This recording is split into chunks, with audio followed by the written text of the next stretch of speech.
Alrighty, so there's actually two more games that is left to play in match week number 27, and I know when you read the title, this is a review of the remaining MLS game that is going to happen in match week number 27, and why do I'm doing the review of that when there's two more games that is happening? Well, that's because I am just going to quickly review the first 8 games that's going to be happening on Saturday, and then once the two games that is finished, right around 7 o'clock my time, I'll basically just look at the last 4 games of match week number 27. That way, then I don't have to do a huge review once all the MLS games are over. But let us actually begin by talking about the first game because we don't really have a lot of time before the match between NYCFC versus Orlando City is going to happen soon. And we start off with Minnesota versus the Houston Dynamo. And, I said in the preview, this was potentially a trap game for the Loons, and they almost fall into the trap because this was one of the poorest performances that the Loons have played the whole season long. In fact, for the first 78 minutes of this game, the Dynamo actually had the lead, and that it looked like they were finally going to get their first ever win at Allianz Field. But then for the last 12 minutes, the Loons realized that they are a top 14 in the Western Conference, and the Houston Dynamo also realized that, yeah, they suck on the road, and that Allianz Field will forever be a haunted house for them, at least for another game or so. But early on, in the first half, there was a huge concern in the 5th minute when Dibasi came off with an ankle injury and that Coleman replaced him. And apparently what happened is, I think Dibasi might have hyperextended his knee. They said it was actually a muscle injury, and that I've now heard there is rumor that he could be done for the season. I mean, they're going to do the MRI thing on Monday to see whether or not if that indeed is the case. But sources are saying that he's done for the season. And if that is the case, oh boy, that is a huge loss for this team in the back line. And that, there's already that discussion about Brent Coleman potentially be the replacement, and how you know about Brent Coleman and how he is definitely not being well liked in the Loons fan base. So yeah, it's no surprise that a lot of them were up in arms when they want most likely him to be the replacement, and that he's gonna be leading the back line alongside with Boxall. They're in the partnership to, or the center back partnership to lead this team into the playoffs. And of course, I'll talk a little bit more at the end of this game of the maybe potential option that the Loons might be having in terms of replacing Dibasi, who, like I said, he could be potentially done for the season. Now, I thought Houston early in this game, they were just playing park the bus mode. Like, you can see they were sending everybody back, and that kind of seems like it worked out for them because the Blues were having tough time in terms of breaking that low bunker that Houston has. Well, it was a combination of the Dynamo did a good job in terms of this low bunker, but also just the Loons decided to not pass the ball crisply like we've seen that they've been doing during this run that they had in the second half of the season. In fact, one of their only chances they had in the first half came in the 33rd minute when Lud fires it high into the stands. But then right on the stroke of halftime, the Dynamo take the lead. It's Corey Bear that scored from Dorsey to give the Dynamo a 1-0 lead. And he actually mishits this one, but unfortunately Dane Sinclair already committed himself, and that he basically kind of just looped that one over the head of Dane Sinclair and goes into the back net. I mean, it was a weird goal that Corey Bear scored there, but nevertheless, an absolute backbreaker for Minnesota, and exactly what the Dynamo needed, because you knew that coming into this game, they were just playing for a nil draw, and that was really the first time that they actually looked threatened on the attack, and they score on that. So, yeah, they lead it 1-0 heading into the second half, and in the second half, I thought once again the Loons were completely out of ideas in terms of how to break down this low block of Houston, and that I thought this was going to be one of those games like what we saw early this season, where they just always have trouble in terms of the attack, either not playing the ball quickly on the attack, or just some sloppy passes that give the possession right back to Houston. Though in the 53rd minute, Amaria did try to go a spectacular effort as he goes on his bike, but he missed that one wide.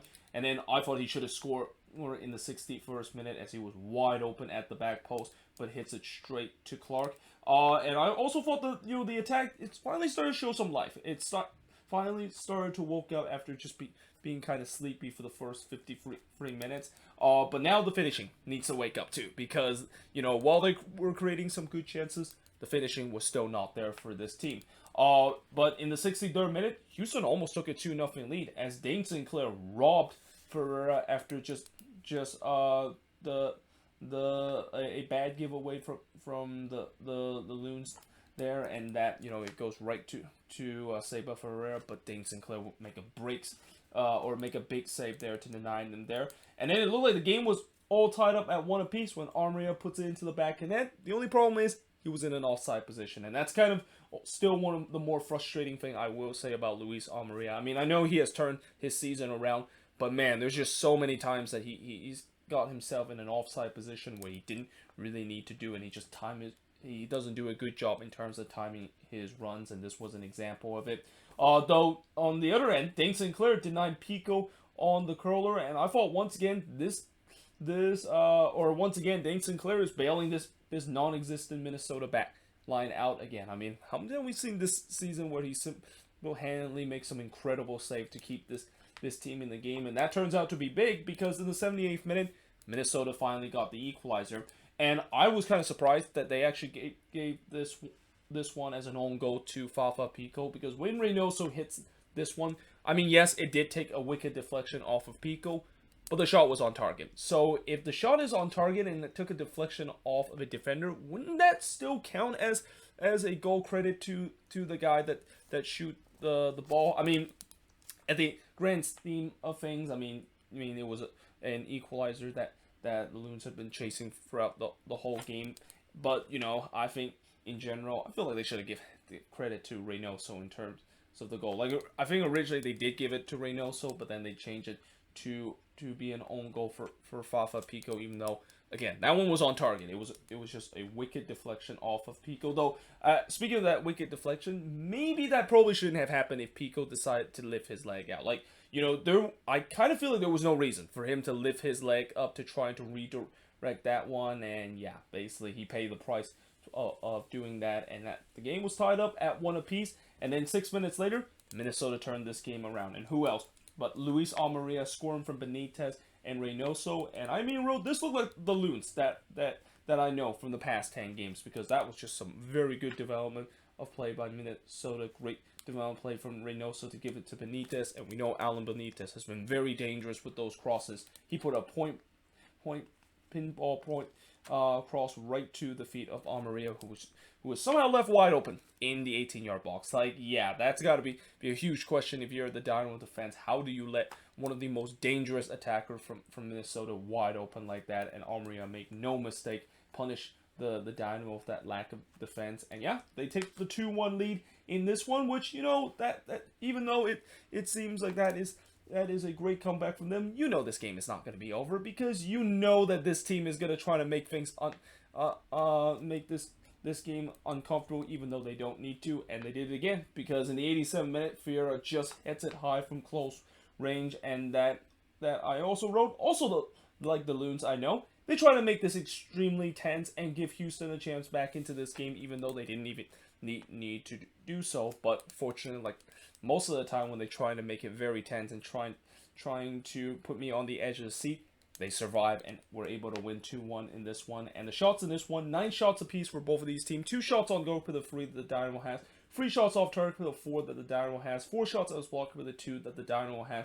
And possession-wise, 56% possession compared to the 44% possession that the Houston Dynamo has this game. And this easily is the ugliest victory that the Loons has had all season long. Like this, if they were playing against a better team, I think they probably would have ended on a losing end. But hey, you can also say that if you want to spin it in a positive way, this is what champions do. Like when some of the best team in the league are not having their day, but they somehow still grind away to get a win, that is a telling sign that this is definitely a team of destiny. Though, like I said, if they want to be that team of destiny, then they got to sort out that center back problem. And I know throughout the season we've been always talking about the problem with the midfield, and that there's not enough depth in terms, because everybody in that midfield is now injured. Well, not a lot of people talk about the center back problem, and how this team is actually very, very, very thin in that back line. And that, again, I know Brent Coleman can of course step in straight away, but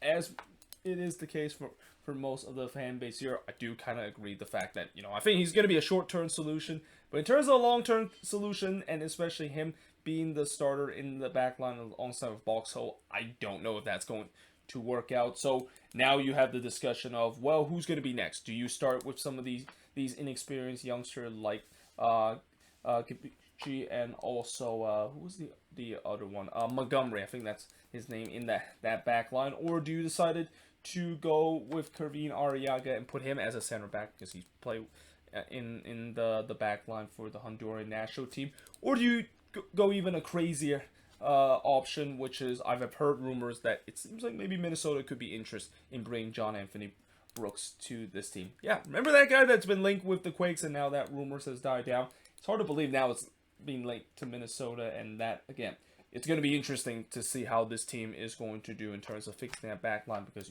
with the transfer window being close, they can't really make any signing within the league to do so. I mean, they can get outside of the league, but within the league, they can, of course, do so, and that they're going to have to look into free agency, and that, again, John Anthony Brooks is probably the best option in terms of it, but is it a good option in terms of just simply overpay him? And not to mention, the thing that I do have concern with John Brooks is not only the injuries concern, but also with the way that he's not a speedy kind of defender, and that's something that I think especially in the modern games of MLS, you need to have those defenders to be a speedy kind of guy to shut down some very potent attack that this team could be facing in the playoffs.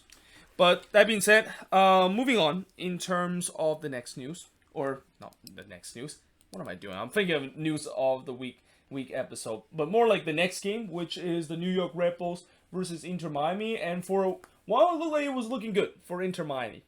Then the red card happened, and that pretty much changed this game in a way where the Red Bulls kind of not only come back into this one, but they end up to have a relatively comfortable win in this one against Inter Miami. Now, early on, like I said, it was kind of all Miami early in this game. Higuain tried to redirect Mota shot, but it just goes wide there before Cornell robbing Lassiter from close range. Like, Lassiter was finding himself wide open, but Cornell with a point-blank save to rob him there from close range. But there was no doubt that the visitor were starting out as the stronger side, and they were looking for the opener, and they do.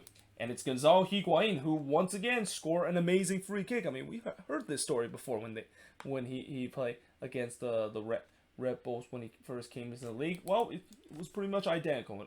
An absolute bullet of a free kick, and certainly a nomination for goal of the week. And yeah, that gives Inter Miami a 1-0 lead. Though that lead looked like it was short-lived when Klimala puts it into the back of the net. But unfortunately, the flag was up and the goal was disallowed for offside. And while it was close, I think in the end they got the call right. And especially speaking of offside, we're going to talk about this game and how we're once again going to talk about why VAR is definitely still an issue in MLS, and that it's hard to believe that it feels like every single year I have to kind of create an annual rant about VAR blowing call that could have a huge impact in terms of how the playoff race is. Though that being said, in the 28th minute, VAR was involved, and it was involved when Pozuelo decided to kind of go full Nigel de Jong there. I mean, he decided to kung fu kick Reyes in the, or not in the box, but more like right near the midfield.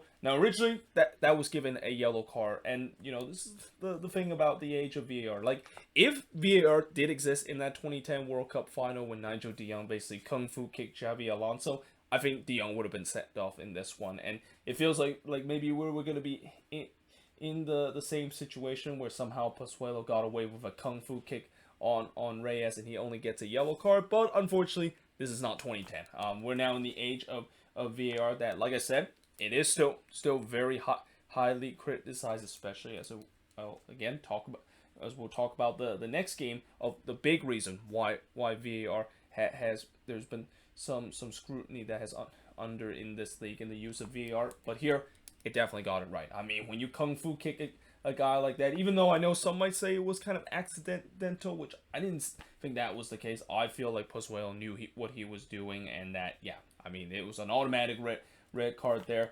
And again, that changed the game because the Red Bulls kind of took control of the game, And in the 43rd minute, they equalized.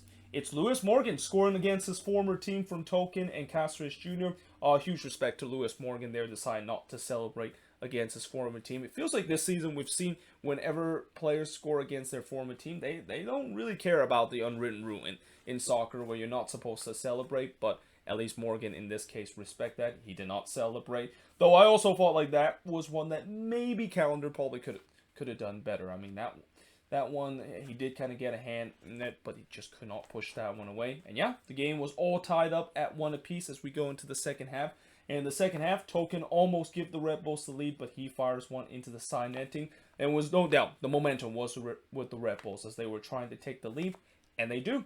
As Daniel Edelman would score from Cáceres Jr. to give the Red Bulls the lead for the first time. It was also almost 3-1 in the 59th minute when Cáceres Jr. fires one right to counter. It was all Red Bulls up to that point. Like they were pushing for a third goal, though that quest of pushing that third goal looked like was in jeopardy a little bit, because then we get 10v10 soccer when Kyle Duncan gets his second yellow card in the 70th minute, and you're thinking, well, with the way that now that it's back even stream, maybe Miami has a no. In the 74th minute, Caden Clark would score from Nealis to make it 3-1 in favor of the Red Bulls, and yes, Caden Clark finally gets on the goal scoring sheet for the first time of what seems like forever, but yeah, that gave the Red Bulls a 3-1 lead and pretty much just kind of put this game out of reach. Though, as the time winds down, the Red Bulls kind of decided to shut up shop, and that Miami kind of wanted to try to make this one interesting. Cornell did had to make some big save down the stretch, first denying Lowe, who was through on goal, before denying Rodriguez from close range in the 4th minute of stoppage time. But ultimately, the Red Bulls were able to hold on to win 3-1 in this game. And the shots in this one, 20 shots for the 11 that Miami has, 8 shots on goal for the 5 that Miami has, 6 shots off target for the 2 that Miami has, 4 shots that was blocked for the 6 that the Red Bulls had. And possession-wise, Miami did have the better possession, 55% possession compared to the 45% possession that the New York Red Bulls has in this game. And overall, if the red card didn't happen for Inter Miami, you wonder how this game would have turned out, because like I said, they were the better team up to that point. But I know this season there's been that narrative of even a red card doesn't always tends to change the outcome of a game. Well, this week we definitely saw some red cards throughout some of these games, and yeah, some of these games did kind of did not follow the narrative, or you could say that maybe did follow the actual narrative of it. When you of course went down to 10 men, that yeah, you're most likely going to be up against it. And Miami was pretty much up against it for the whole game ever since they went down to 10 men. But that being said, moving on in terms of the next match. And now, as I mentioned, I'm about to create another annual rant about VAR usage that is well, I'm going to create another rant of why VAR is still a big flaw in this league, and basically a blown call in this game that could definitely affect the playoff race. We saw it in this game between FC Cincinnati versus Columbus. And normally in this Hell is Real derby, the big storyline, I would say that this was an entertaining game where, the big headlines will be that the Crew got a last-minute equalizer, which can really change how the playoff race is. But instead, we're definitely going to talk about that blown call, and how that blown call, to this day, I think Cincinnati fans are still absolutely livid about it, and they have every right to do so. But first of all, in the first half, 15 minutes in, Barriel did put it high from close range before Room denying Vasquez after Maria almost did Vasquez a goal. I mean, he just basically gifted it right to Brendan Vasquez, and that's definitely one that Vasquez would like to have one back. In fact, speaking of one that he wanted to have one back, this one he definitely wanted to have back, because he basically was wide open in the back post, and we know how Brendan Vasquez is just so potent in front of goal. But here, he basically puts that one over the bar. And normally, when you have a goal score like that, sometimes that can really drive a goal scorer or a striker crazy of missing a big opportunity. But this is why Brendan Vasquez is considered one of the most dangerous goal scorer in the league, because good goal scorer will have that amnesia moment of forgetting that horror miss and immediately made up for it by finishing his chances, and that's exactly what happened in the 36th minute, as he would score here from Acosta to give Cincinnati a 1-0 lead, and TKL Stadium absolutely erupted when this goal went in. I mean, rightfully so. I mean, this is definitely a derby kind of atmosphere, similar to the one that we saw at Q2 Stadium when Austin take on LAFC. Powell then hits one straight to Room in the 38th minute. It was all Cincinnati in the first half, and really ever since minute 25. Powell looked like scored the second goal for Cincinnati, but the only problem was this goal, of course, was disallowed for offside. Now, this one was the right call because Alvis Powell, you can see, was maybe a step or two in an offside position, but we'll get to it. Talk about the blown offside. Now, in the second half, Hagelin did head to just wide from close range before the first big opportunity came in the 60th minute when San Antonio had to rob Zarian on the free kick, and that, yeah, if the Crew would have scored in that one, that would be completely against the run of play because Cincinnati was by far the better team up to that point. So that kind of woke up the Crew in a bit because Cucho then puts it wide on the curler, and after just kind of getting dominated by most part of the game, Columbus finally gained a foothold into this game, and they were looking to get the equalizer.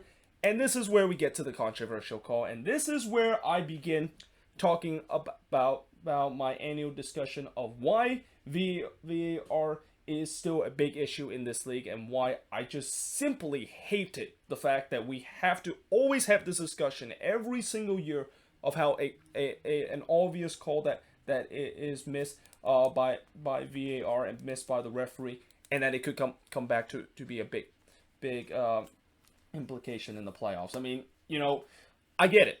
VAR is not perfect. And that I get that I've had many discussion about how there's really nothing you can change in terms of what is clear and obvious based on the different crew that of course work in the VAR for every single of these MLS game.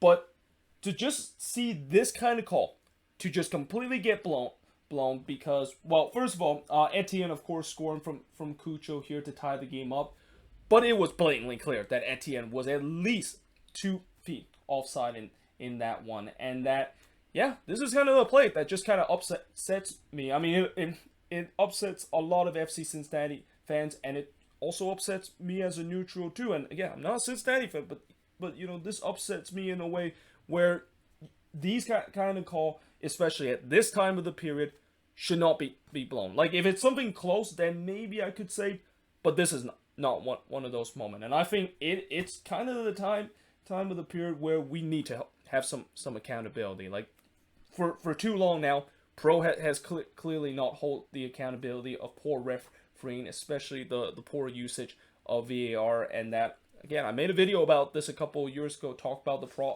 problem with Pro and the potential problem with VAR, and the fact that we're still having this discussion to this day, talking about this, is just very upsetting. But either way, that goal, of course, tied it up at 1 apiece. And the only thing I will say about after seeing this is that I really hope eventually they do something about this. I hope eventually there's going to be some accountability, because there has to be. Like, this kind of play, like, if you're Pro, my best solution if I were them is just simply suspend this VAR crew either for the rest of the season or for these next couple of games, or force them to go on another job training in terms of fixing this mistake. Because, again, this is a play that is missed in a game like a derby game like this that is very hotly heated, but also during a time when playoff implication and when games like this are a playoff 6-pointer, we cannot have these kind of call that is blown. So again, I feel like they gotta do something about this. They gotta hold this VAR crew accountability for this, and that in the end, I feel so bad for Cincinnati fans. Like, they've dealt with so much thing, but this is something that is probably the most bullshit way that they have to deal with. And again, excuse my language in terms of that, but you knew I was going to go with the rant and go with another annual rant, talk about how I've still seen these blown call that is made every single year, and it just kind of makes me sick to my stomach, the fact that nothing has changed because of these blown call that is happening.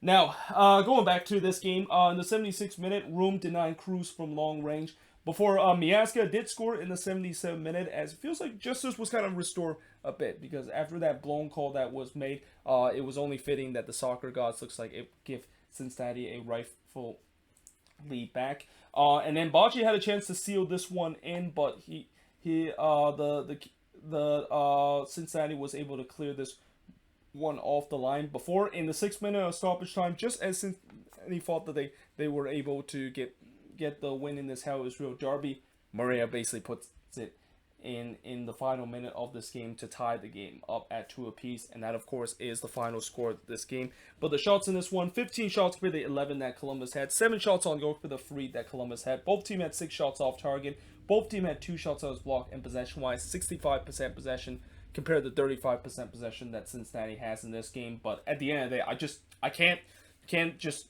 really talk about anything else besides that call. And Pat Nolan, he definitely sound off after this game. Talk about that call that was clearly blown. And even though I know he's probably gonna get fined by MLS Disco because of those comments, I think there should be a GoFundMe page in terms of doing this, because again, there's got to be some accountability that has to help. We cannot be seeing these kind of calls that is still being blown in such a crucial time like this, and that this also is another example of why I do fear when we do get into the playoffs that we're gonna have these kind of calls. Because imagine if we seen this in the playoffs, or even worse in MLS Cup. If this is kind of the thing that we see in MLS Cup, it will really kind of poison the league and the entire season in terms of what that of course has led to. But anyway, now moving on into the next game, as I'm trying to be a little bit cooler heads in terms of talk about the next one. Yeah, I was definitely hot when I talked about the Hell is Real derby. But talk about the next one between the Philadelphia Union versus the Colorado Rapids. Now, I did say in the preview that I thought that maybe the Rapids had no shots in this, and that the only chance that they maybe can get a win against the Union is that somehow they, of course, would get some of those very MLS resort and continue that narrative of anybody can, of course, beat anyone. Well, unfortunately, it did not happen in this one. In fact, this is just absolutely insane from the Philadelphia Union, where it's crazy the fact that this is now the 4th time that they have scored more than 6 goals in a single game, and it's now back-to-back games that they've scored six goals in, which I don't think that has ever done in MLS history. And that potent goal scoring all started in the 9th minute when Gastad puts it in from Uru to give them a 1-0 lead before Blake denying Warner as he went through on goal. But Warner was not happy the fact that he looked like he was fouled on the second attempt when he was trying to get the rebound and puts it into the empty net. Though in the 16th minute, Wilson did puts it just wide from long range. And again, despite the fact that the Rapids were down 1-0, they were definitely pushing pushing for the equalizer, and definitely were looking to really push the Union back. But this is kind of the thing we saw last week when the Union played against DC, where despite the fact that they did not look good at part of the game, especially in the first half, yeah, it was pretty much all ignored because of what they did for the rest of the game. Because for the rest of the game, they really put the foot on the Colorado Rapids' throat. Because in the 18th minute, Yarbrough would deny Carranza from close range before a penalty was given to the Philadelphia Union, as Marquette Rich would brought down Gastad in the box, which Gastad steps up, takes a penalty, and puts it in to make it 2-0 in favor of the Union. And this could get ugly for Colorado, because I've seen this story before with the Union. As soon as they can get 2 goals in quick succession, or in this case 3 goals in quick succession, it's probably going to be an ugly score at the end of the game. Because in the 23rd minute, it was almost 3-0 when Yarbrough robbed Carranza at the doorstep of the goal. I was actually really surprised Carranza was not one of the... Or actually, no. Carranza was actually one of the goals scored in this game. I forgot he scored on the penalty spot. But I'm kind of surprised he did not score from open play, because, he had a lot of chances in this one. And again, that chance that he has was a golden opportunity. But William Yarbrough with an incredible save to deny him there. Though, like I said, a penalty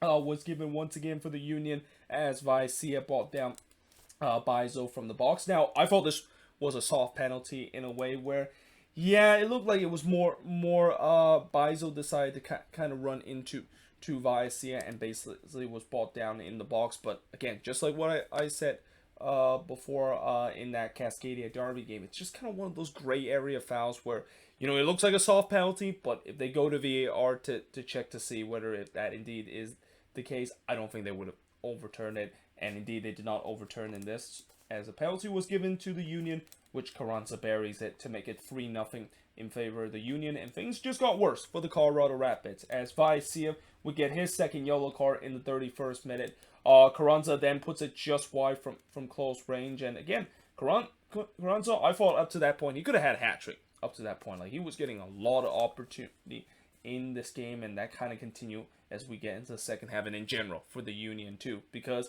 heading into the second half, Yarbrough would deny Uru, but he actually deflected right back to Uru, and that one that deflected right back to Uru actually hits off the post. So that would have been a very, very weird goal to, of course, be scored from Michael Uru and for the Philadelphia Union. But that's kind of been the story for the Union for these past couple of games, where it just doesn't matter how they scored. Those balls just goes into the back of the net, and that, you know, the old saying, when you're hot, you're hot, and when it's going well, all the luck seems to be on your side. That seems like it's the case for the Philadelphia Union in these past couple of games. Though in the 54th minute, Yarbrough did deny Gastek from long range, and I also thought that I feel sorry for Yarbrough in this one, because he basically got the Federico Romo treatment in the last game, where he simply is being put as shooting practice in this one, because the Union was just creating so many chances in this one. Carranza had another chance in the 57th minute, but he hits it just high. Before in the 83rd minute, this would be the beginning of the floodgates. Gastek would complete his hat-trick here from Burke and Glesnes, because of course there has to be a hat-trick score whenever the Union scores 6+ goal. Not long after, Corey Burke would score in the 87th minute to make it 5-0, because of course Corey Burke has to get on the score sheet whenever the Union scores 6+ goal. And then, speaking of the 6th goal, it came in the first minute of stoppage time, and it comes from an unlikely source. Matt Real, who hasn't been getting a lot of minutes for the Union, he come off the bench and gets on the score sheet here from Wagner and Burke. And again, that's one of the rare sequence where both fullbacks are on the goal scoring sheet and on the assist chart, as Wagner basically contribute on the assist chart, and Real basically buries that one in. And yeah, that made it 6-0 in this game, and that would be the final score of this one. As the shots in this one, oh boy, 26 shots compared to just 5 that the Rapids had.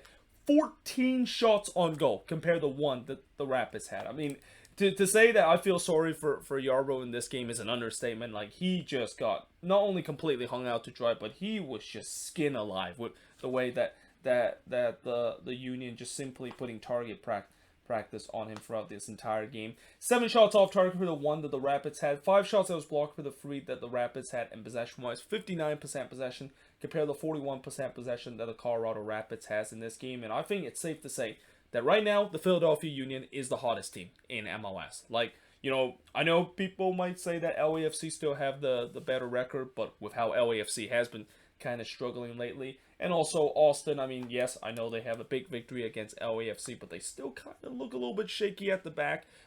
That's not the case for the Philadelphia Union, because they kind of had the best of both worlds, where not only their defense is one of the best in the league, but their attack is now one of the scariest in the league. And when that, of course, happened, watch out. This team can definitely make a run in that. Yeah, I mean, if they can continue to keep this form going, this is definitely the team to beat in the Eastern Conference, because right now they cannot be stopped right now with the amount of goals that they've been scoring, and also with the amount of times where there's also shutting out opponent, which is kind of one of the more underrated thing that we've seen, because we talk about the Union scoring a lot of goals, but you also got to remember that they also are big keeping clean sheet, and Andre Blake also had time come up with big save to make sure that the Union would not only get a big victory, but also get a clean sheet. But that being said, I am now going to switch boards and look at the next 4 games that happen in terms of the Saturday night action. But moving on, in the next match, we got Chicago versus Montreal, and knowing the fact that the Union got a big victory against the Colorado Rapids, you know Montreal wants to get a win in this one to keep pace in terms of chasing down for that top spot in the Eastern Conference, and they did exactly that by winning 2-0 against the Chicago Fire, and what really was a perfect road game for Montreal in this game. I mean, they got the early goal in the first half, and then for the rest of the way, they kind of just cruised their way and kind of neutralized the Fire in terms of any chances to get themselves back into the game and get themselves that 2-0 victory, as I said.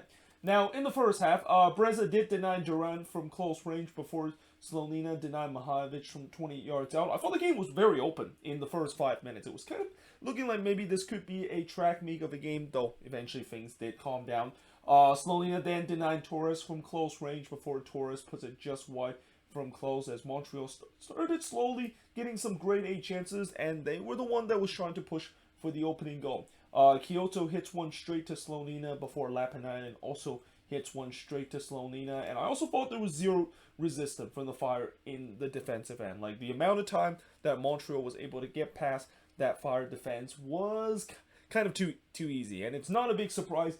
Eventually that pressure would pay off, as in the 19th minute, Ishmael Kone would get on the score sheet from Lapinainen to give Montreal a 1-0 lead. It's been a while since Ishmael Kone has got on the score sheet, and I think most of that has to do with the fact that it's been a long time since he's been playing, because I think he's also been injured for a while, but now he is, of course, back and now scoring a goal in this one for Montreal. And not long after, they make it 2-0 as Romel Kyoto will score a wonderful free kick to make it 2-0 in favor of Montreal. I mean, Romel Kyoto is just having an incredible season. Probably, I would say this might be the best season he has ever had in MLS. I mean, I know during his day with the Houston Dynamo, he was definitely an electric player alongside with Albert Ellis, but this is probably the best I've seen Kyoto play. Like, even before his Dynamo days, because he is just scoring goals for fun right now, and that gives Montreal a 2-0 lead, and he almost made it 3-0, and we're looking for a second goal, but he blasts that one from close range. But then in the second minute of stoppage time, Montreal did find themselves down to 10 men as Kone unfortunately gets his second yellow card of the game, and Chicago was looking to try and take advantage of it immediately, as Mueller just crossed one high from close range in the 6th minute of stoppage time, and we had to halftime with Montreal taking a 2-0 lead.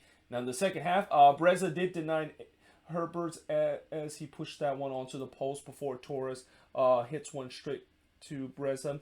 And I thought Chicago no doubt start the second half the better side again, knowing the fact that Montreal's down to 10 men and they're the road team. You know that they were going to just try to pack it in and see if they can hold on to this lead. Breza then denied Duran from close range before it looked like the Fire did get one back when Duran puts it into the back of the net. Only problem is he was in an offside position, so the flag went up, and the goal, of course, wasn't counted. I thought that was also a huge sigh of relief for Sebastian Breza. And while Breza had a good game in this one, this almost ruined his good game, because he basically spilled this ball that was coming into the box, and Duran was in a perfect position to try and tap it in, but the only problem is he was in an offside position when he trying to capitalize on a mistake there from Breza, so the goal, of course, did not count. And again, huge sigh of relief from Breza, almost giving a goalkeeping howler. And yeah, that was kind of the final action of it, as the last 10 minutes, it wasn't really much that happened in this game,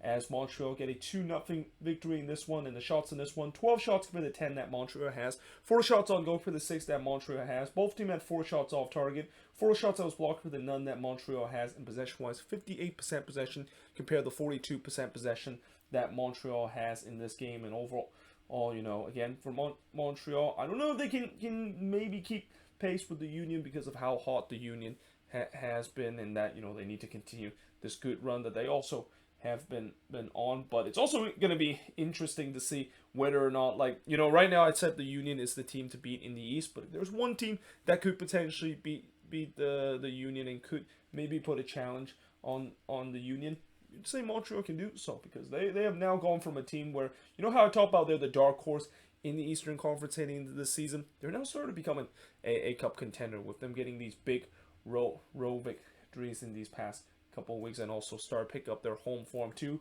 But for the Chicago Fire, it feels like their playoff hope is definitely dwindling down, and this is also where it feels like it's typical Chicago Fire, where Fire fans have been warning us that yes, the team got on a hot form, but they fooled us before. The fact that they got on hot form before it goes cold, and that it feels like that is kind of the case right now, as they are just hitting a cold streak at a time where they just simply cannot do so if they want to make a playoff push.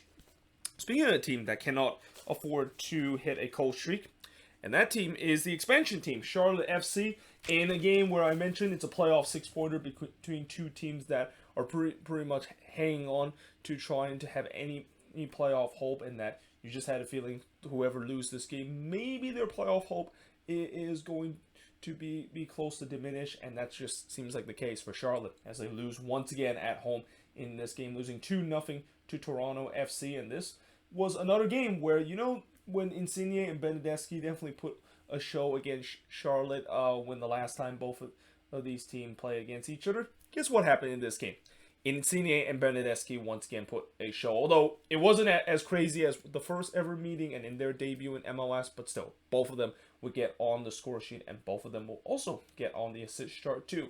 Now, this game was delayed for about an hour because there was lightning around the area, which hence that's why I'm talking about this game on the second board instead of the first, because this game was supposed to start at the same time as the Red Bulls versus Miami game, but because of the lightning delay, the game didn't kick off until 8:10 p.m.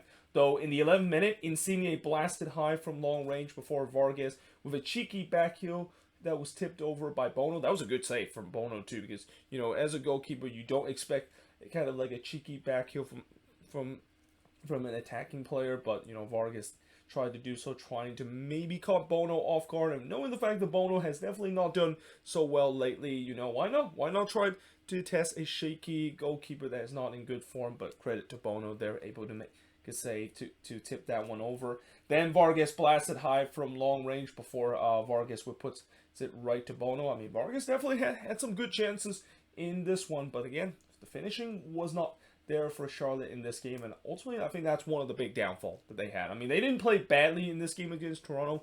It's just the finishing wasn't there. But I will say that after the slow start that Charlotte kind of started to come alive and started to press for the opening goal. Lindsay put one right to Bono before on the other end Insigne just puts it wide from long range. Schwadetsky then puts it wide on the volley before he blasts it high from close range in the 42nd minute. And then Crescito trying to score another goal also. I mean, we know Domenico Crescito can score a long-range goal as we'd seen a couple of weeks ago. But this one, he puts that one off target. And we had to halftime scoreless between both of these teams. Now, in the second half, Josviak actually hits this in the side netting. And this fooled everybody inside Bank of America Stadium. Like, when that ball hits the side netting, the entire crowd erupted, thinking that the goal, of course, was scored. And that can happen. I mean, sometimes you have that optical illusion where, the ball basically hits it into the net, and you're thinking, oh, it bounced into the net. And when I look at it, I thought that one actually went into. I was kind of surprised the Charlotte TV and the announcer didn't get fooled by that. I guess maybe they got a better angle there, because that definitely looked like it went into the back of the net at first, but in the end, it actually only hits the side netting, and the score remains 0-0. And that is kind of the way for Charlotte fans to cheer about their team almost scoring a goal. Well, unfortunately, that's the closest they came, because like I said, they got shut out in this one, and then 2 minutes later, they did see the ball in the back net. Only problem is it was on the wrong end, as TFC would take the lead here. And I mentioned Insigne and Benedeschi, they love to play against Charlotte FC, and here they got on the scoring and assist chart, as it's Insigne, the one that gets on the score sheet from Benedeschi to give TFC a 1-0 lead. And then Vargas tried to curl one in, but he missed high there in the 53rd minute. I mean, as I said, Vargas very active in this game, but his shooting boots alongside with pretty much the entire Charlotte FC attack was just not there in this game.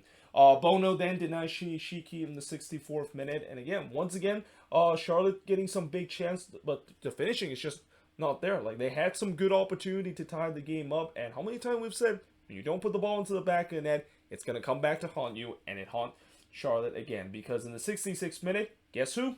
Benedeschi scoring from Insigne in the 66th minute to give TFC a 2-0 lead, and then it was almost 3-0 when Benedeschi shot was clear off the line by Fuchs, and then Insigne puts it just wide from long range in the 77th minute, and you just feel like after that second goal that Charlotte conceded, it really took a lot out of them. Like, they looked like they were down and out, and TFC were thinking about putting another 4th spot against Charlotte, because they were really pushing to try to get that third goal. Kalina then almost prevent a near own goal from Melenda in the 89th minute, and in the end, TFC with a 2-0 win against Charlotte FC, as the shots in this one, 19 shots for the 11 that TFC had, 4 shots on goal compared to the 3 that TFC had, 10 shots off target for the 4 that TFC had, 4 shots that was blocked compared to the 5 that Charlotte has, and possession-wise, Charlotte did have the better of the possession, 59% possession compared to the 41% possession that TFC has in this game, and despite the fact that Charlotte pretty much dominated every category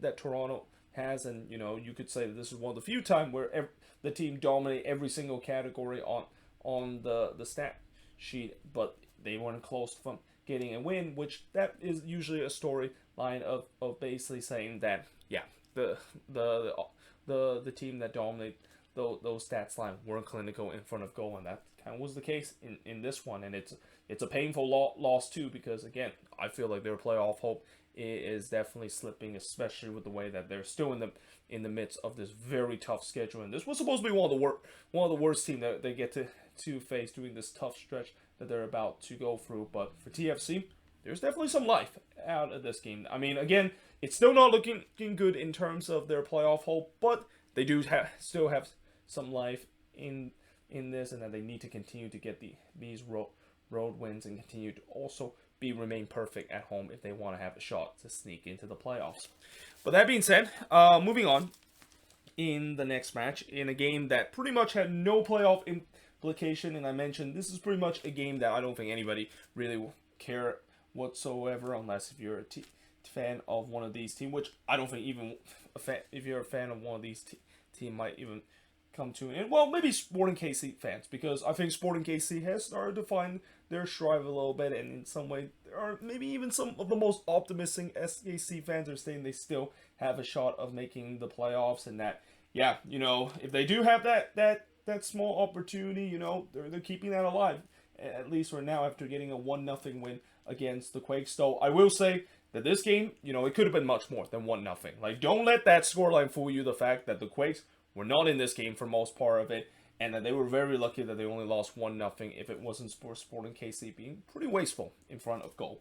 Now, in the first half, Abobasi did have the first opportunity of the game as he went through on goal, but puts it wide of the mark before Agata hits one right to Marcinkowski. Agata actually got kept off the score sheet in this one, which I think this is the first time in a while since he's been kept off the score sheet, because it feels like he's been a goal-scoring machine for the Sporting KC side ever since he joined this team in the summer transfer window. Espinoza then blasts one high from long range, and this is Roger Espinoza, the one that blasts. I forgot that there's two Espinoza in this one, and usually when that happened, I probably should have maybe put their first name initial also on this, but yeah, this is Roger Espinoza, blast one high from long range. But then in the 10th minute, Sporting KC takes the lead. It's Daniel Showery that gives SKC a 1-0 lead, but that was just a gift from Paul Marie. And again, if there is any evidence of why Paul Marie is not a great defender, there's a good example of it. I mean, he basically just cleared this right into the path of Showery, and Showery said, "Thank you very much, I'm just going to slot that one in." And yeah, Sporting KC has an early 1-0 lead, though that lead looked like it evaporated in the 15th minute if it wasn't for post-game denying Christian Espinoza after just a terrible giveaway from Sporting KC. And I thought both defenses early on, they feel like they were in the festive mode, because there was a lot of turnover for both of these teams in the early part of this game. Though Agata did hit it high from close range before Tommy fires it high from long range, and then he curls one just wide from long range. Tommy is another guy that was very fancy himself in this game, and I really feel like the signing right now of both William Agata and Eric Tommy has really changed this team, and that I'll talk about how maybe things are not as doom and gloom for the Sporting KC team heading into next season. But there was no doubt SKC was in control of this game, and they were pushing for that second goal. Though post-game did had to deny Gregush from long range, as we have to halftime with SKC leading 1-0. And in the second half, Marcinkowski would then deny Voltaire, but he allowed a big juicy rebound, and Hernandez looked like he was going to try to capitalize it, but Marcinkowski was able to deny him, and it's good that he denied him, because if that went in, yeah, that's another howler for JT Marcinkowski of what has been a very inconsistent season for him. I mean, we see him make some great save to keep this team in, and then we see him do that, where, yeah, that is one that he is very lucky he got away with after just allowing a big juicy rebound for SKC to capitalize.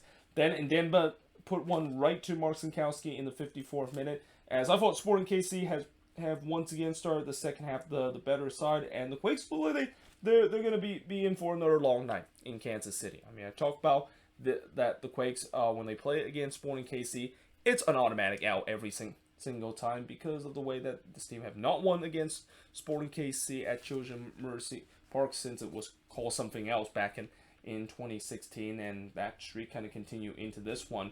And in the 58th minute, it looked like that long night was confirmed when Izamat Marine would put it into the back of the net, but the goal would be disallowed by VAR as it of course was offside. And I talked about how there's been some controversy surround the offside. I mean, I think besides that one obvious blown call that we saw in the Hell is Real Derby, I think most of the offside was correct, and this was correct in a way that Izamat Marine was just in an offside position.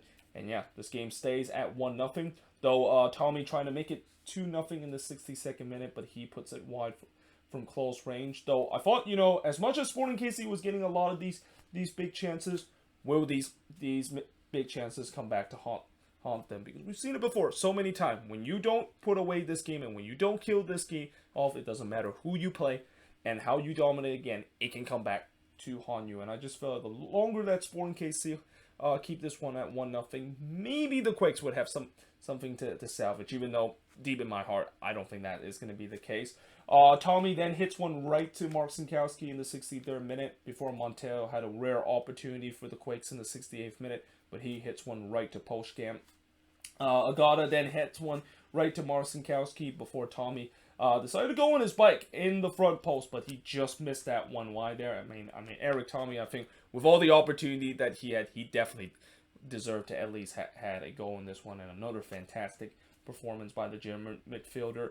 But in the 81st minute, Ibovasi actually came close to get the equalizer as he just puts that one wide on the free kick. And, for the last 10 minutes, despite the fact that the Quakes tried their best to maybe get themselves the equalizer, it didn't happen. Sporting KC were able to hold on to win 1-0 in this one. As the shots in this one, 18 shots compared to 11 that the Quakes had. 8 shots on goal compared to 4 that the Quakes had. 5 shots off target compared to 6 that Sporting KC had. 2 shots that was blocked compared to 4 that Sporting KC had. And possession-wise, dead even at 50% for both of these teams. And yeah, overall for Sporting KC, like I said, I don't think it's doom and gloom in terms of heading into next season. Like, I think things have definitely gone a little bit better in a way where, maybe this team isn't going to have to go through a complete blow up in the off season and maybe do some soul searching in terms of changing up the team, because right now it seems like they've started to kind of look like the Sporting KC that we know all from last season. And again, it helps a lot when pretty much both of their summer signing in Eric Tommy and William Agata are just hitting on all cylinder. And if those guys can continue that, and not to mention getting Alan Polito back next season and potentially Gadi Kinda back next season too, then all of a sudden this Sporting KC team can be a lethal team. I mean, if they can just maybe figure out that, I feel like with them now finding a goal scorer that is besides Polito, and also finding a good midfield presence, it's now just the defense that maybe needs to be fixed, because there's still times where this defense look a little shaky in this game. But again, when you consider what happened a couple of weeks ago, fresh off of that loss against Sacramento in the U.S. Open Cup semifinal, that was rock bottom for Sporting KC, and now it feels like they've started to find a stride again. And even though I know this might not mean too much heading into next season for them, because we see teams have good late runs, but they don't really mean much heading into the next season, I don't think this is the case. I think Sporting KC, they're trying to finish strong, and they're trying to build some momentum heading into next season, and trying to kind of forget of what has been a really rough year for them. But for the Quakes, yeah, let's just see you next season. So in terms of try it again next season, in terms of what a wasteful year this has been for this team. But that being said, moving on, in terms of the next match, is Dallas versus RSL. So coming into this game, this is a matchup between teams that is in 3rd and 5th. And as a Loons fan, I was hoping this game ends in a draw, because not only Minnesota will keep themselves in 3rd position, but they also have a point lead and 2 games in hand over Dallas, and they open up a 5-point lead over RSL. And guess what? It did end in a draw in this one. Though I will say that there was some good opportunity for both of these teams to get a winner. But we actually did get a goal early in this one in the 7th minute, as Velasco puts one in for FC Dallas to give them a 1-0 lead. Though Ruiz did try to tie it from long range, but he was denied by the post in the 21st minute. And then it looked like it was a penalty was given to RSL or actually not for Dallas. I actually wrote that wrong. It was actually RSL the one that looked like they won the penalty, but they go to VAR to see whether or not, it was pretty clear that Pass did bring down Merrim in the box, but did he get to the ball first? Because if he did get to the ball first and then he brought down Merrim, I think that should be a no call. And in the end, they did get this one correct. I mean, see what happened when VAR actually get correct in terms of the call. I mean, it feels great when that, of course, happened, and it definitely does not feel great when it doesn't get called. And I feel like with every good VAR call that's been made this week, it probably made every Cincinnati fans even more angrier with the way that how in the world did all these calls that's been called correctly in VAR, and they're the one that, of course, get left in the mud because of a blown VAR call. Though, as I said, in this play, it was a good call with the way that it was pretty clear Pass got to the ball first before he brought down Merrim. So yeah, no penalty was given to RSL, and we remain at 1-0. Palmico then puts it wide from close range before Pass with an awkward save to deny Savarino from close range. This was not a good game for Martin Pass. And, this is now 2 games in a row where Pass kind of have looked a little bit shaky. I mean, in the last game against Nashville, yes, he did make some great save in the second half, but the first half was a very forgettable half for him here. Then Brody heads it straight to Pass in the 42nd minute, and we head to halftime with Dallas holding on to a 1-0 lead. Now in the second half, Palmico did shoot one right to McMath, as I thought Dallas definitely started the second half the stronger team, and they were looking to try to get the second goal. Leggett tried to do so, but he hits one straight to McMath before Cervania puts it high from long range. Then Pass denied Julio after just a terrible giveaway from Dallas in their own end before he had to tip Ruiz free kick shot off the post, and what a save this was from Martin Pass. Again, it just feels like these last 2 games, even though I know I said Martin Pass hasn't been very good, he's also been making some incredible save like this one, where this one was going in. Like the fact that he was able to tip this one onto the post and out, that is a world-class save that is for Martin Pass. But unfortunately, that was all for naught, because just 2 minutes later, RSL would get the equalizer, and I actually wrote the wrong word here. It's not FC Dallas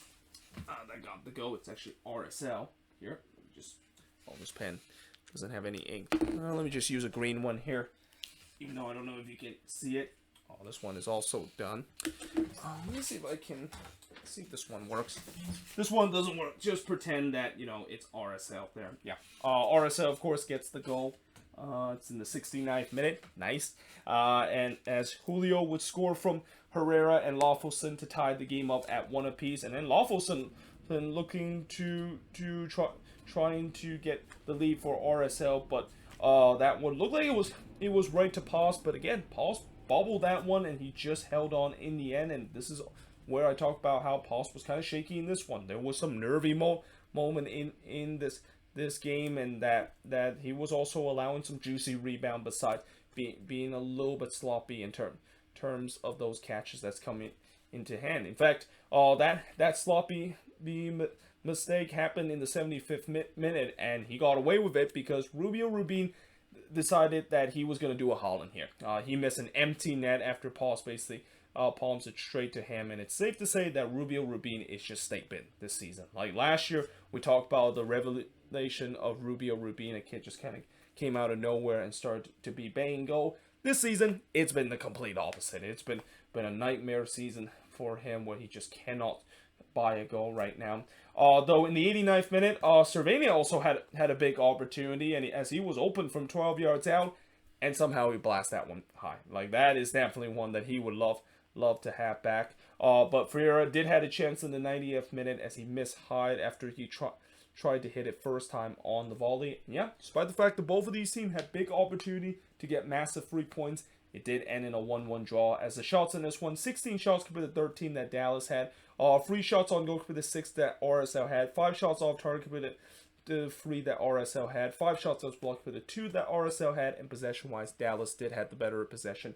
52% possession compared to the 48% possession that RSL has in this game, and it's kind of tough to say who will be the more happier side coming out of this. I mean, on one hand, a row point for RSL is definitely decent because, anytime you get a roll point, it's considered good. But, now they have dropped themselves down to 6 plays, and that they got a big game in the middle of the week against Minnesota United to try to close in with them. But for FC Dallas, they'll be disappointed too because it's home point drop that they dropped. Like, you know that this is a team that has been playing very well and have started to really make Toyota part like a fortress again. And in a game where they kind of led for a majority of this one, they'll be very frustrated that they only got a point out of this game and now dropped down to 4th position in terms of the Western Conference standings. But that being said, I'm going to switchboard one more time to look at the final game that happened on Saturday and also the remaining game that finished off in terms of match week number 27 with the Sunday action. And in fact, I'll be back in a couple of hours because, as I mentioned, those Sunday games, those last 2 Sunday games between Orlando City and NYCFC and New England versus the Galaxy is about to kick off.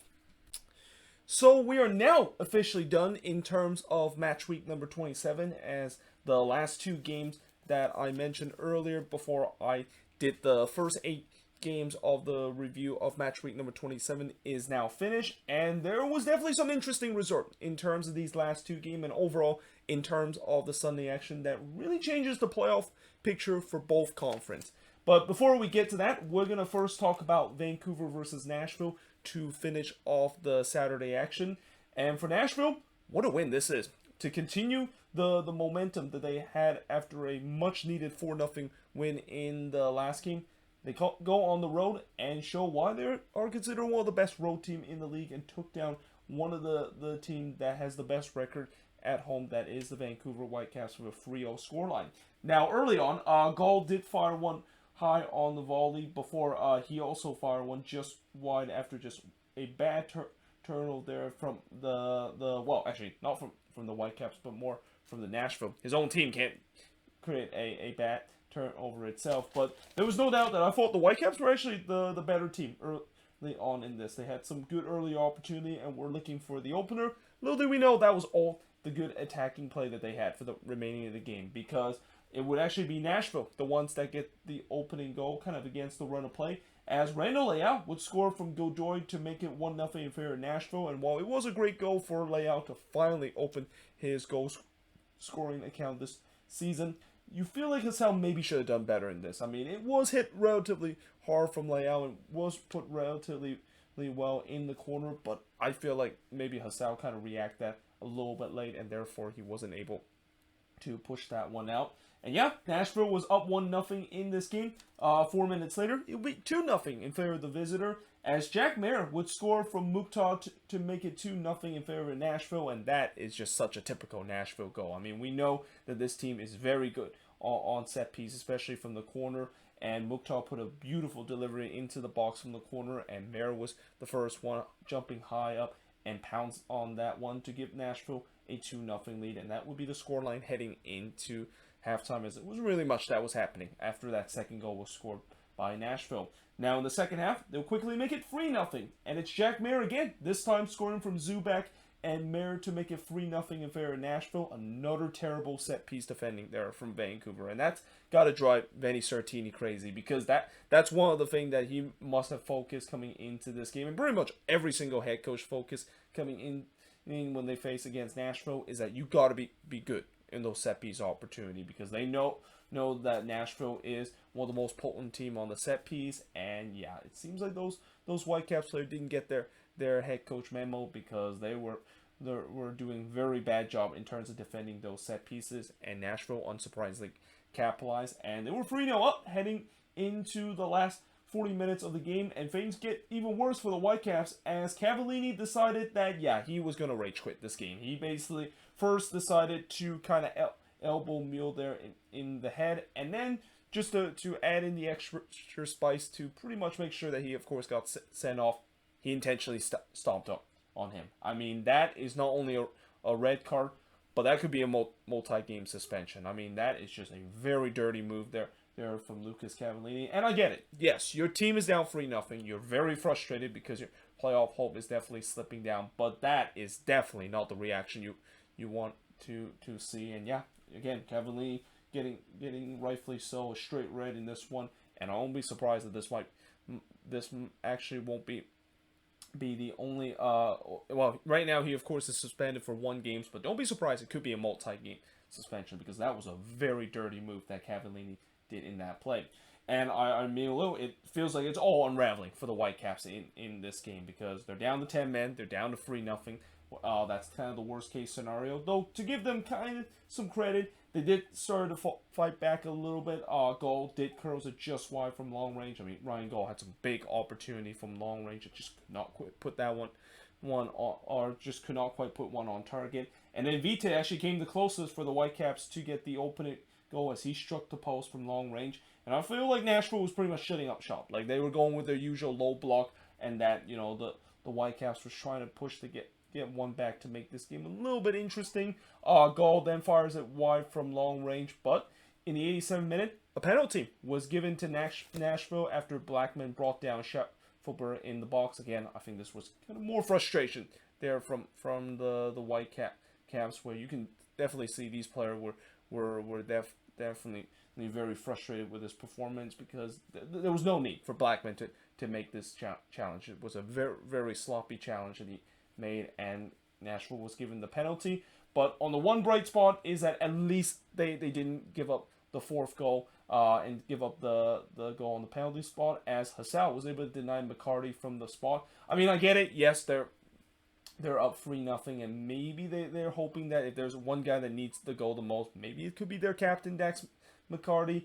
But at the same time, I was kind of surprised he was the guy to do so, because he's not known for a guy to be a goal scorer. I thought maybe guys like Leao, well, actually Leao already got a goal, but maybe even CJ Sapon would have need a goal, because that's a guy that has been really struggling for this team for the past couple of weeks. So I thought he would be the one that steps up from the spot. I mean, I don't mind if they don't put Mukhtar in from the spot, because, you know, this was a game that this penalty really didn't matter, so you just want to give it to a guy that needs the goal the most. And that, yeah, McCarty, that was not a great penalty, and it shows why he's not a penalty kick taker, because he basically hits this one straight down the middle, and Hassel was able to easily punch that one away to deny him from the spot. But ultimately, that was the only blemish for Nashville in this game, because it was a dominant 3-0 win that they had against the Whitecaps. And the shots in this one, 12 shots compared to 10 that Nashville has, but no shots on goal for the Whitecaps in this game compared to 5 that Nashville has. Remember, hitting the post does not count as a shot on goal. 5 shots off target for the 2 that Nashville has, 3 shots that was blocked for the 7 that Vancouver has, and possession-wise, 47% possession compared to 53% possession that Nashville has in this game. And the Whitecaps' hope in terms of making the playoffs is definitely dwindling after this result. But for Nashville, you know, a couple of weeks ago, it looked like it was doom and gloom for this team. And the fact that they have now responded with a big 4-0 win at home, and now a 3-0 thrashing against the Whitecaps on the road. They're now up to 5th place, and it feels like all things are starting to go well right now in Nashville. I mean, I will say that, you know, we'll see whether or not if they can climb higher in the table, because there is starting to be a little bit of a gap between those 3rd, 4th spot to those 5th and 6th position that we see. But, you know, Nashville, you know, if they can continue this good form, they can continue that pressure to get themselves into 4th place, because, again, the top 4 is very important in terms of making the playoffs, because you can at least host one playoff game if you finish in the top 4 of your conference. But that being said, moving on now to talk about the Sunday games that we saw in the free Sunday game, and we started with Atlanta versus DC United. And as I said, this was a must-win game for Atlanta United, and in some way they kind of played it like that for parts of it, though it looked like for parts of it was kind of the same frustration for Atlanta United. The lack of finishing and the lack of ideas in the final third was going to kind of kill them. But little did we know that this game kind of turned into a goal-scoring fest in the second half. And fortunate for Atlanta, they were the one that able to come out of that goal-scoring fest on the winning side.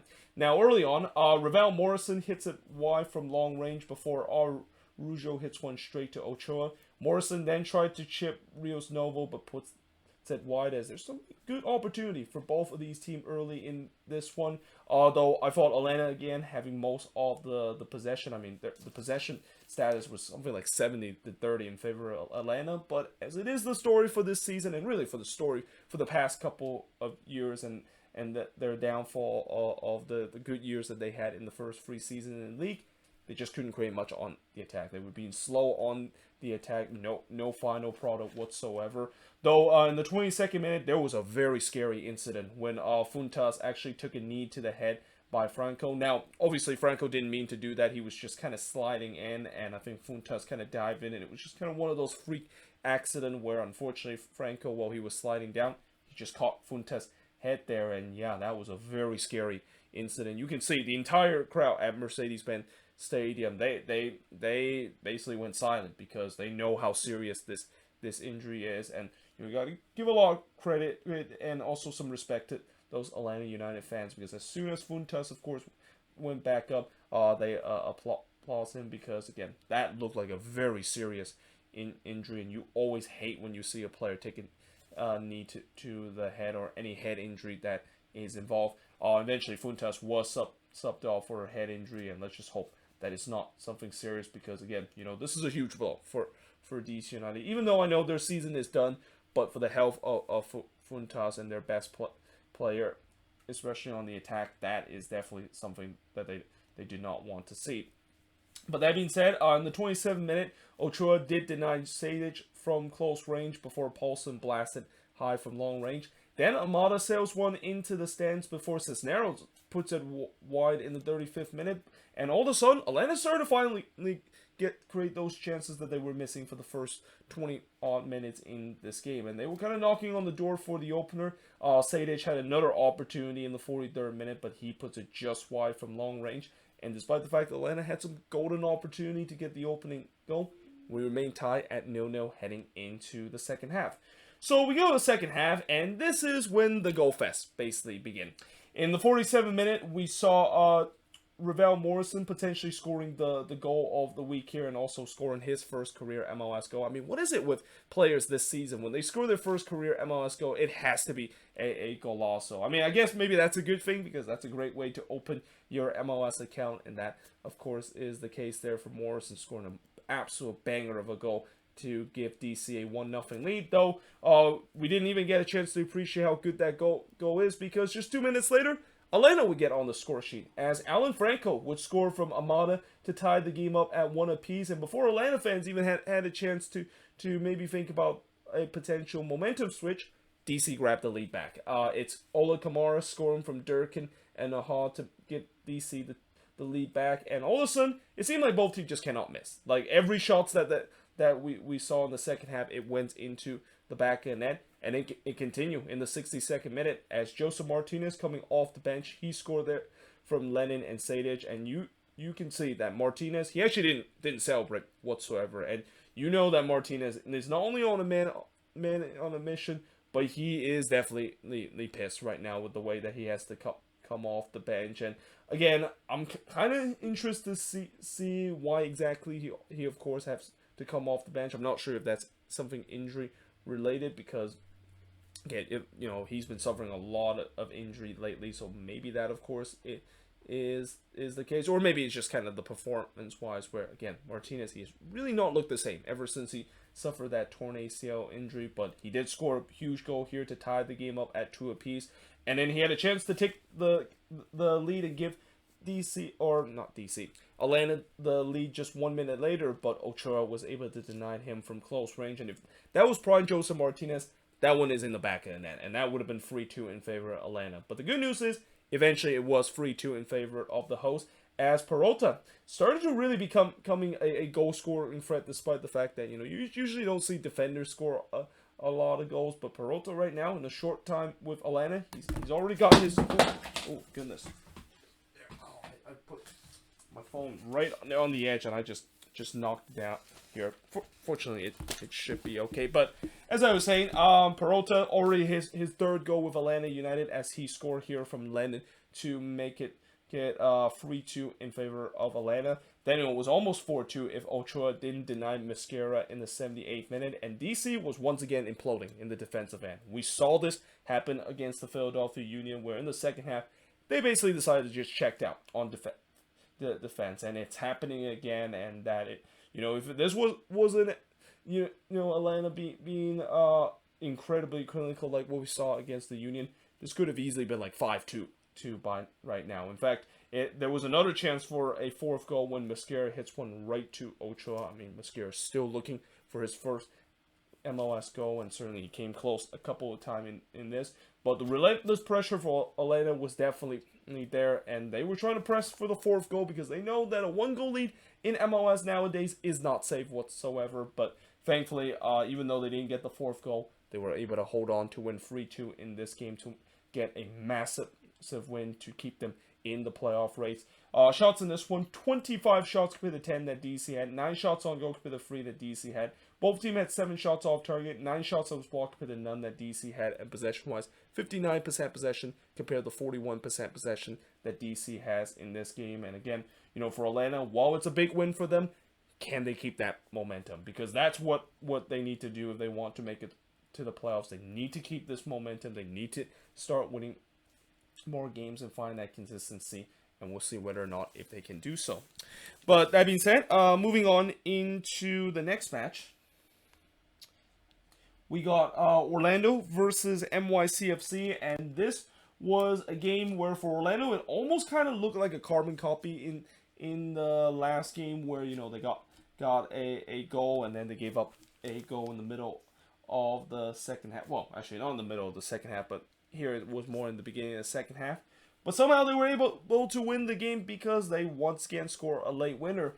And it actually was the same guy that scored the late winner in the last game against Charlotte that once again appeared in this one, scoring a late winner to grab Orlando City a massive 3 points to now get themselves in a very good position to at least be in a comfortable spot above the red line. And they actually got the goal scored early in the 6th minute when Junior Urso put a poster stamp of a goal from Torres to make it 1-0 in favor of Orlando City, or at least that's what we thought, because originally the goal, of course, was ruled offside, but they did go to VAR to see whether or not if this is offside, and I gotta say, it was very close. I think maybe Turner Holm just kept him onside there. I mean, for me, there is that rule of clear and obvious, and that, I don't know, for me, I don't know if that would be clear and obvious kind of call, but either way, I think this crew feel like that it was clear and obvious enough to overturn it. And yeah, Orlando were leading 1-0 up to that point. And then as we continue the first half, I mean, there was just a monsoon just hit Explorer Stadium. Like, the heavens really open up. Like, that it's raining hard when the mic is clearly picking up on the FS1 feed, and that it just gets to a point where, man, are they gonna maybe think about stopping this game because of how heavy the rain is? And the dangerous thing, of course, playing in a heavy downpour is that field going to get drenched. Now, the good news is this game is at Exploria Stadium, and Exploria Stadium has some of the best drainage system in the league because this is Florida. I mean, you have to have a good drainage system, and especially Orlando are one of those teams that have always had that problem of dealing with Florida summer weather, where there tends to be some lightning storm late in the afternoon and even into the evening. So weather delay, of course, has been a major thing that Orlando has to deal with. So at least I think Explorer Stadium was well dealt with, because despite the fact that it was just raining cats and dogs in this one, the pitch looked pretty good. I mean, it started to take some water, but it's nothing like what we seen before. Where, remember in that game between Minnesota versus Colorado in the U.S. Open Cup, how Allianz Field basically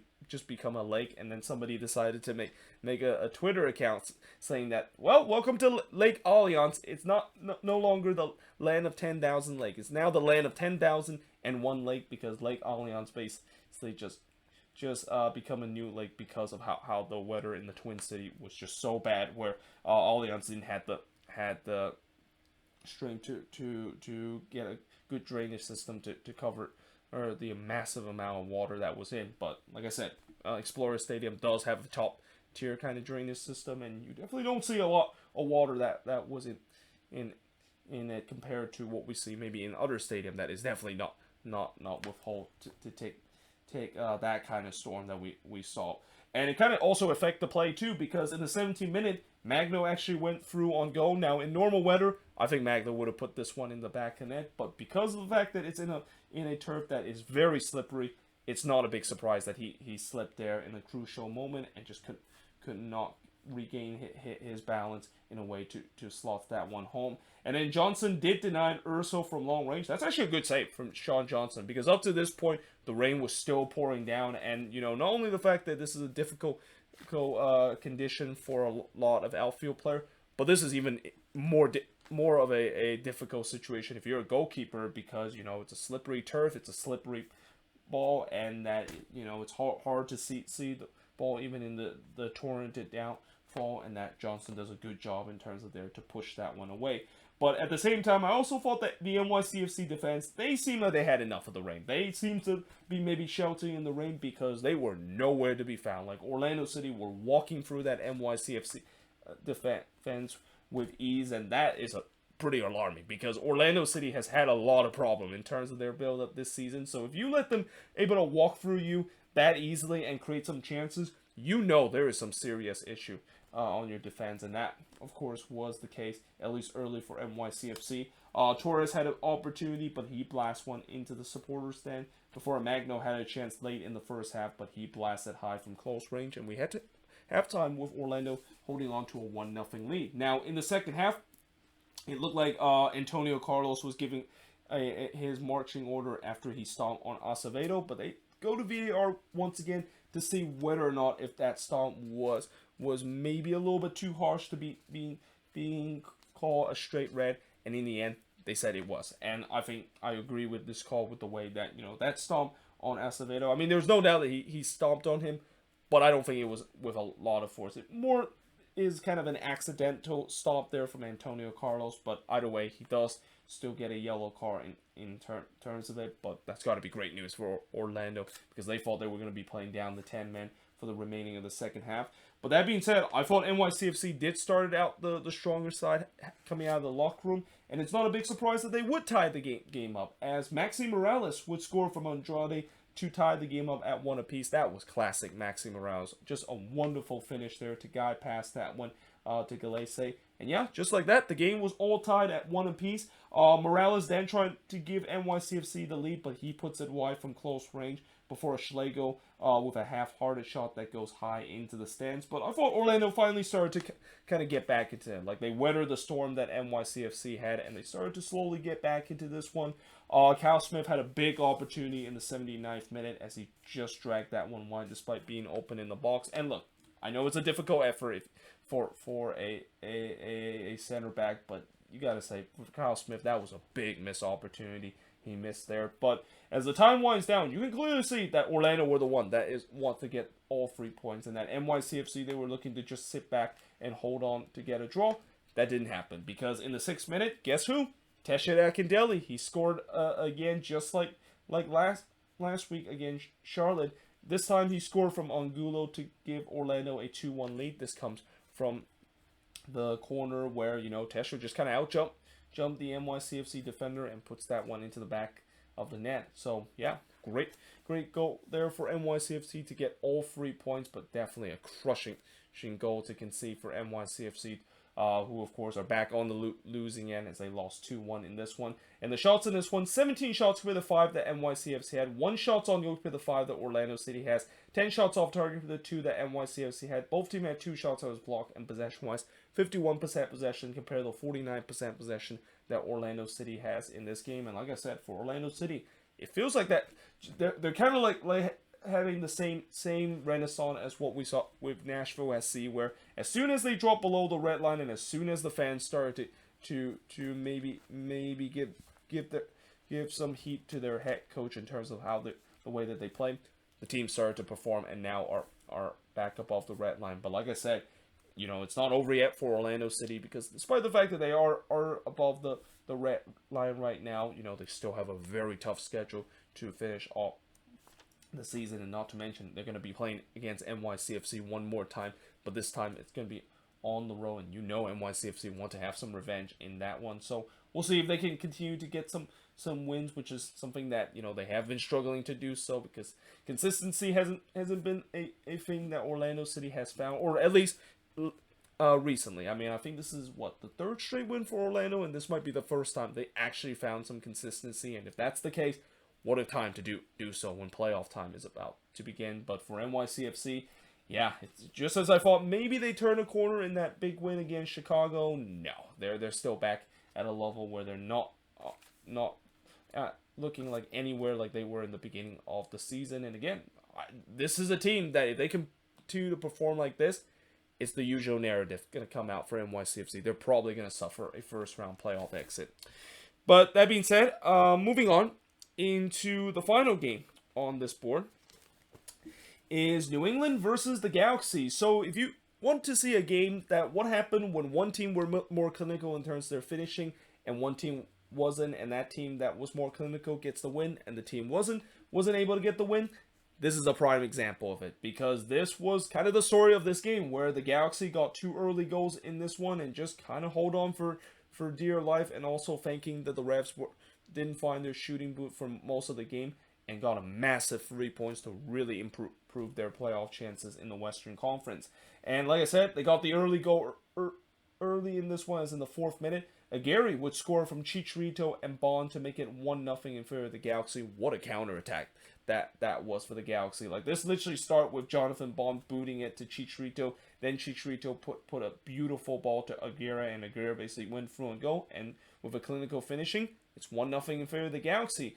And then 11 minutes later, it would be 2-0 in favor of the Galaxy, as Chicharito would score from Puig to give the Galaxy a 2-0 lead. What a ball that was from Ricky Puig, who puts just a dime of a ball to Chicharito. And this is kind of the quality we can see from Ricky Puig, and why this is a kid that, even though it hasn't worked out for him at Barcelona, you can definitely see that he still have that quality, and why some people have label him as the next Xavi, because of the ability to play a beautiful ball through the middle of the park in that midfield position. And we saw that kind of play there, and it gives the Galaxy a 2-0 lead. Though that being said, you gotta also question the refs' defense, because they was just getting cut open like butter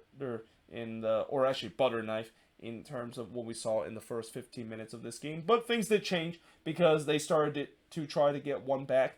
Heel just puts it wide on the free kick before Jones tried to redirect Heel shot, but unfortunately he hits that one onto the post. Bregman then puts it high from long range as he was trying to extend the Galaxy lead, but Bon had to deny Boateng from point-blank range. And I don't know why I wrote Bono there. It's actually Jonathan Bon. Yeah, their name is very similar, but this is not an O. This should be a D there. Bono does not play for the Galaxy. I mean, I know he's used to be a Vanny guy, but this is not like Vanny trying to take the entire TFC team to try to get them to play the Galaxy. Though, like I said, Bond denied Boateng from point-blank range before Bai blasted high on the doorstep of goal. Brendan Bai would love to have that one back, because that was a beautiful dime there from Carlos Heel. And again, the refs were getting some big chances, but the inability to finish is why we're still at a 2-0 lead for the Galaxy, and why they're still 2-0 down. Heel then puts it just wide from close range in the 43rd minute, and we head to halftime. Exactly what the scoreline I mentioned, 2-0 in favor of the Galaxy. Now in the second half, the refs continue to push to get one back. Bo hits it wide as the flag went up for offside, before Bai puts it wide from long range in the 56th minute. And again, despite the fact that the refs are dictating play, the finishing is still a problem. And it's getting to a point where, is this just one of those days for the refs where nothing just puts into the back of the net because of some of the poor finishing that they had. Bond then denied Boateng, but McNamara actually had a chance to stab it in on the rebound, but he just could not quite to do so. And then Bond denied McCoon from 16 yards out. Jonathan Bond was definitely on his game in this one, because he had to make some big save throughout this one. But at the same time, I also wrote, it just feels like it's not going to happen for New England, because we've seen this story before, especially from the refs, where when their finishing is not on point, they just cannot buy a goal. Then Buck hits one straight to to Bond in the 80th minute. But then in the 82nd minute, finally they got that goal that they've been looking for so long to get themselves back in the game. And who else but Carlos Hill scoring from McNamara and Bow to reduce the deficit to 2-1. And there was no doubt life for the Revs and them finally getting a goal. And now it seems like the momentum is with them. Though before that Petrovic did had to prevent a near own goal from Gasper there. Or actually, I'm sorry here. It's actually Bond almost prevent a near own goal from Gasper there. Then there was a huge shout for a penalty for the refs as they feel like Gasper handballed that one in the box. Now, originally I thought it looked like it should have been called as a handball because it looked like Gasper kind of put his outstretched arm out there and basically touched the ball. But then on a different angle, they did see give us a better angle where it looked like it actually hit Gasper's chest and then it hits his hand. And when that happens, that would have been really harsh to be called a penalty. So in the end, I think that was the right call. But Petrovic did deny Grandsir in the near post as Grandsir was looking to put this game away. And it really is kind of squeaky bum time for the Galaxy because they were holding on for dear life with the refs just pounding on the door and the crowd inside Gillette Stadium. You can see they were trying to will this team the equalizer. Bo then hits one right to Bond in the 3rd minute of stoppage time before Polster had a chance to heads it in, but he puts that one high there. And yeah, despite the fact that the Galaxy had to soak up so much pressure, especially late in this game, they somehow survive and get a massive 2-1 win over the Revs. And I actually didn't have enough space to put in terms of the stats in this game, so I'll read it out loud. The Revs have 19 shots committed, 7 that the Galaxy had. 5 shots on goal committed, 7 that the Revs had. In terms of the shot off target, 8 shots off target compared to 1 that the Galaxy had. 1 shot that was blocked compared to 4 that New England has. And possession-wise, it is 62% compared to 37% that the Galaxy has in this game. But like I said, this game, you know, if I want to sum it up in a simple way, one team were more clinical and they won. One team wasn't. They take the loss, and it's a painful loss for New England too because, again, this team just simply cannot find a way to get themselves up above the red line. I mean, well, I would say that they have a tough time in terms of getting themselves above the red line. And also, whenever they go above the red line, they immediately got themselves below the red line too. And that, I think we're maybe starting to see kind of that story for New England in terms of, you know, going back to the days where, you know, the Revs just miss out on the playoffs. And that it feels like it's kind of similar with this team too, where And I think if they do miss out on the playoffs, this probably might even feel more frustrating than previous year when they just missed out on it because this is a very talented team. This is supposed to be a team that should be an MLS Cup contender out of the Eastern Conference, but man, they have took a huge fall from grace in this season, and that this result definitely does not help them. But for the Galaxy, like I said, it's a massive win in terms of getting their playoff hope. And really, these last 3 games, it's been game changing. These last 3 games, because remember, we're looking at a Galaxy team that were looking to implode, and going for a free fall. But because of the fact that these last 3 games they've been able to get 7 out of 9 points, they're now sitting in 7th position. And even though they are 1 point above the Timbers, they have 2 games in hand over the Timbers, and they also have games in hand pretty much out of every team that is below the red line right now. So yeah, that's huge for them because not only you, of course, get the lead, but now you also have the game in hand, and knowing the fact that even if you lose those games in hand, you'll still be having the lead against those teams. But also, that's definitely bad news for a lot of teams below the red line in the West. Like, I'm pretty sure a lot of teams below the red line in the West was rooting for New England hard in this game, and because the Galaxy got the win, now all of a sudden, all those teams below the red line, things gets a little bit complicated, and they're just going to have to pray that the Galaxy or any other team above the red line right now, be in that 6th or 5th position, will also drop points to get themselves in, because it feels like there are starting to maybe be some pulling away in the, well, I wouldn't say pulling away, but in terms of, I can't wait to see what happens when every team plays their game in hand, and as we head into decision day, it's going to be interesting to see whether we will still have a race, because while it's still tight, those game in hands will determine the story of whether or not if we're going to be remaining tight in the Western Conference race. But that's definitely the case in the Eastern Conference race, because even with this loss, yes, it's fault because they stay below the red line, because other teams around them also didn't get the result that they need. At least New England do still stay within touching distance of the playoff line. But it's getting to a point where they got to find some consistency. Like what I said, with a lot of teams that's below the red line, they have to find some consistency if they want to get themselves above the red line. Because if you don't find consistency and you lose every game, it's not going to help your causes in terms of moving above the red line. But there you have it. That is pretty much it for the review of all the games that I talked about throughout match week number 27, and talk about these 12 games that happened on Saturday and Sunday. Again, I know this has been a long video, and if you stay for the whole video, thank you for your loyal support of this channel, and also so thank you for tuning in of a relatively long video. But if you enjoyed it, let me know in the comments below, and make sure you guys leave a like and smash the subscribe button, and also let me know in the comments below what do you think of these 12 games that happen over this weekend. And that tomorrow I will be quickly work on the 11 game preview that we have on Wednesday, as we're going to have one of the busiest midweek action in this season. But until then, hope you guys enjoyed this video. If you do, make sure you guys leave a like, smash the subscribe button, and yeah, I of course will see you guys next time.